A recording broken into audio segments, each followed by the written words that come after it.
Hello students, welcome back to Prepon. Theme based MCQs में एक और सेट ऑफ क्वेश्चंस करते हैं।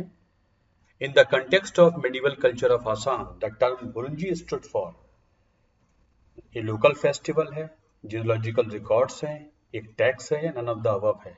आसाम के कंटेक्स्ट में, मेडिवल इंडियन हिस्ट्री के कंटेक्स्ट में एक टर्म बुरुंजी इस्तेमाल होती थी। क्या इसका मीनिंग होता था? It was the geological records of Assam were called बुरुंजी।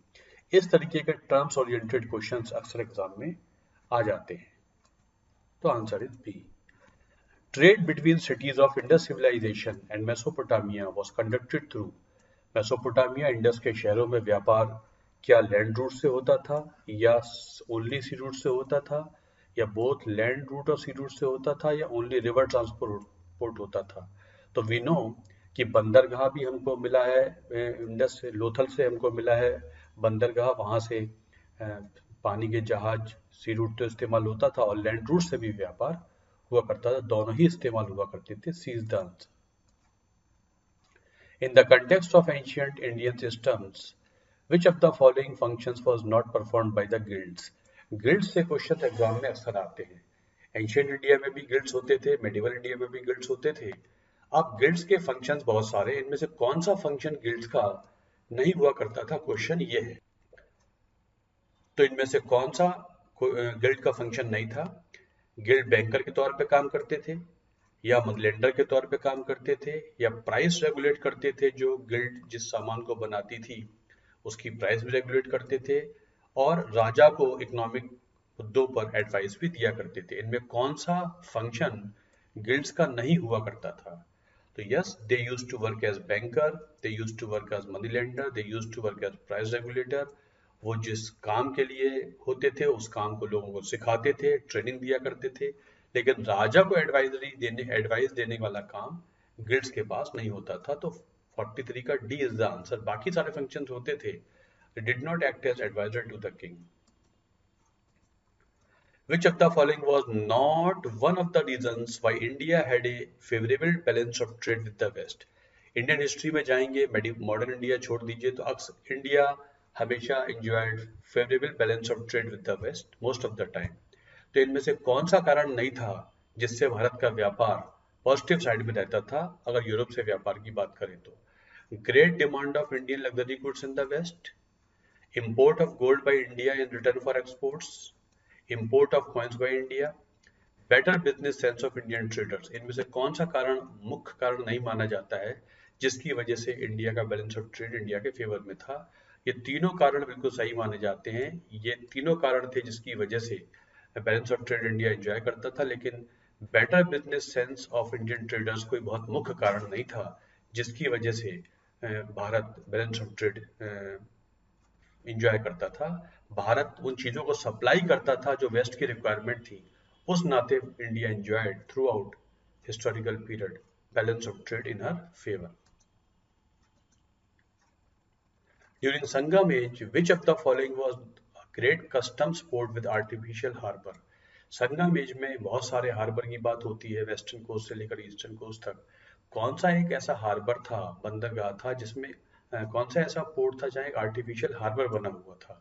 मुजरिस, टोंडी, पुहार Kaveripattinam या उरैयूर? तो संगम पीरियड में चारों इंपॉर्टेंट पोर्ट थे, लेकिन पुहार जो था वो एक आर्टिफिशियल हार्बर के तौर पे बनाया गया था। उस समय में जो चोल राजा हुआ करते थे उन्होंने बनवाया था। C is the answer. Which of the following banking functions was not performed by trade guilds during post-Maurya period? Post-modern period में कौन से बैंकिंग फंक्शन ट्रेड गिल्ड्स नहीं किया करते थे? गिल्ड पे अगेन क्वेश्चन आ गया। Accepting money as fixed deposit, FD लिया करते थे। Granting loans to the members of the guild, loan दिया करते थे। एक्सेप्टिंग सेफ डिपॉजिट्स, वो लिया करते थे। Issuing demand drafts and promissory notes, तो ऑब्वियसली डी फंक्शन नहीं था। प्रोमिसरी नोट्स या डिमांड ड्राफ्ट या करेंसी सर्कुलेशन उनके हाथ में नहीं था। बाकी तीनों काम वो बैंक वाले किया करते थे in the post Maurya period. Which of the following statements about the Agrahara land grant is not correct? Agrahara land grant हुआ करती थी, कई तरीके की लैंड ग्रांट थी, इनमें से अग्रहारा लैंड ग्रांट के बारे में कौन सा सही नहीं है? The king could give it to anyone he pleased, राजा जिसको चाहे दे सकता था। It was a village granted tax free to Brahmins, यह सिर्फ ब्राह्मण्स को ही दिया जाता था। The king had the power to confiscate it due to behaviour of the grantee, अगर बिहेवियर ग्रांटी जिसको मिला है वो उसका बिहेवियर है, उसके फंक्शंस ठीक से नहीं कर पा रहा है तो वापस ले लेंगे। It underline the privileged position of the Brahmins, और इससे ये भी दिखता है कि ब्राह्मणों का रुतबा जो था सोसाइटी में थोड़ा सा प्रिविलेज था। तो इनमें से कौन सा सही नहीं है अग्रहार लैंड ग्रांट के बारे में? तो ये गलत था। ये अग्रहार लैंड ग्रांट सिर्फ ब्राह्मणों को ही दी जाती थी, किसी और को राजा नहीं दे सकता था। तो बी, सी और डी तो सही है, पहला सही नहीं है। The single biggest item of import to the empire of Vijayanagar was, Vijayanagar बहुत सारी चीजें इंपोर्ट करते थे। कल आपको बताया था हॉर्स इंपोर्ट उनका एक बहुत इंपॉर्टेंट आइटम ऑफ इंपोर्ट होता था, जिससे उन्होंने पुर्तगालियों से संधि भी की थी कि आप जितने घोड़े लाएंगे वो हमको देंगे, बीजापुर गोलकुंडा को नहीं देंगे। और भटकल नाम का जो पोर्ट था वो घोड़े वहां से इंपोर्ट हुआ करते थे। Consider the following pairs of devotional compositions and their languages। ये हमने कल भी किया था। बोरगीत आसाम के होते हैं, आसमी भाषा में। वाचन कन्नड़ में होते हैं जो वासवन्ना के कंपोजिशन से। अभंगा मराठी में होते हैं जो वर्कारी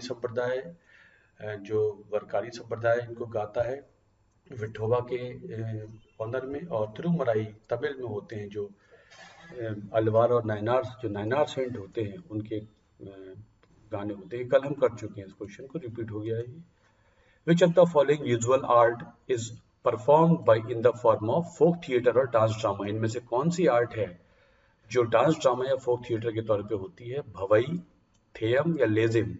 तीनों के तीनों फोक थिएटर या डांस ड्रामा के तौर पे होते हैं। भवई गुजरात का फोक थिएटर है, थेयम केरला का है और लेजिम महाराष्ट्र का है। तीनों ही सही है, डी इज द आंसर। तीनों ही फोक थिएटर हुआ करते हैं। D is the answer. Lezim Maharashtra का है, थेयम केरला का है, भवई गुजरात का हुआ करता है। सो ये फिर 10 क्वेश्चन हम लोगों ने किए, कल्चर से संबंधित, इकोनॉमी से संबंधित, कुछ टर्म से संबंधित। Hope you people are enjoying these questions which will be very useful for you in your prelims exam this year. Thank you.